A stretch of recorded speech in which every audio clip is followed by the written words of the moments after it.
ذهب عوف بن مالك الأشجعي إلى رسول الله صلى الله عليه وسلم وقال له: يا رسول الله، إن ابني مالكا ذهب معك غازيا في سبيل الله ولم يعد، فماذا أصنع؟ لقد عاد الجيش ولم يعد مالك رضي الله عنه.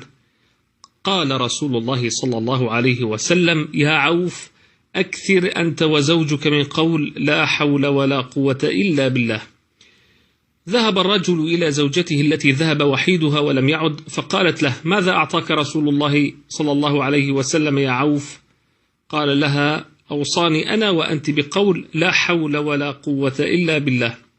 ماذا قالت المرأة المؤمنة الصابرة؟ قالت: لقد صدق رسول الله صلى الله عليه وسلم، وجلسا يذكران الله بقول لا حول ولا قوة إلا بالله.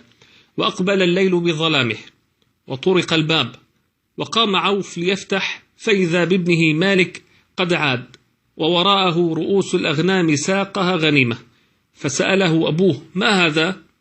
قال: إن القوم قد أخذوني وقيدوني بالحديد وشدوا أوثاقي، فلما جاء الليل حاولت الهروب فلم أستطع لضيق الحديد وثقله في يدي وقدمي، وفجأة شعرت بحلقات الحديد تتسع شيئا فشيئا حتى أخرجت منها يدي وقدمي، وجئت إليكم بغنائم المشركين هذه.